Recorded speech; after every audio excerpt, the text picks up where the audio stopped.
கும்மிடிப்பூண்டி அருகே குடியிருப்பு வாசிகள் பொது வழி கேட்டு தேசிய நெடுஞ்சாலையில் சாலை மறியலில் ஈடுபட்டதால் பரபரப்பு ஏற்பட்டது. இதனால் சென்னை கொல்கத்தா தேசிய நெடுஞ்சாலையில் போக்குவரத்து பாதிக்கப்பட்டது. திருவள்ளூர் மாவட்டம் கும்மிடிப்பூண்டி அடுத்த தூராப்பள்ளம் கிராமத்தில் சென்னை கொல்கத்தா தேசிய நெடுஞ்சாலையின் சர்வீஸ் சாலையை ஒட்டி திப்பம்பாளையம் கிராமத்தில் சுமார் 30க்கும் மேற்பட்ட குடியிருப்புகள் உள்ளன. இந்த குடியிருப்பு வாசிகளுக்கான பொது வழியானது தனியாருக்கு சொந்தமான பட்டா நிலம் என கூறப்பட்டு வரும் நிலையில் இதற்கான வழி பிரச்சனை கடந்த 5 ஆண்டுகளாக இருந்து வருகின்றது. இதனை அடுத்து குடியிருப்பு வாசிகள் தங்களுக்கான வழி தொடர்பான பிரச்சனையில் உரிய தீர்வு காண கோரி தொடர்ந்து வருவாய்த்துறையினரை வலியுறுத்தி வருகின்றனர். இந்த பிரச்சனை தற்போது நீதிமன்றம் வரை சென்று உள்ள நிலையில் பட்டா என கருதப்படும் வழியை ஒட்டிய நிலத்தில் தனியார் கட்டிடம் கட்டி வருவதாக கூறப்படுகிறது. இது தொடர்பாக விசாரணை நடத்த கும்மிடிப்பூண்டி தாசில்தார் சுரேஷ்குமார் சம்பவ இடத்திற்கு நேரில் சென்றார்.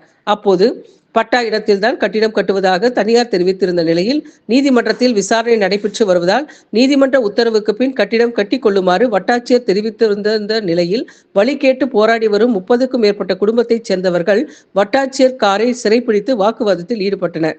திடீரென சென்னை கொல்கத்தா தேசிய நெடுஞ்சாலையில் அமர்ந்து திடீர் சாலை மறியல் போராட்டத்தில் ஈடுபட்டதால் அங்கு சற்று பரபரப்பு ஏற்பட்டது. தகவல் அறிந்து வந்த ஆரம்பாக்கம் போலீசார் சாலை மறியலில் ஈடுபட்டவர்களை அங்கிருந்து உடனடியாக அப்புறப்படுத்தினர். இதனால் சென்னை கொல்கத்தா தேசிய நெடுஞ்சாலையில் போக்குவரத்து பாதிக்கப்பட்டது.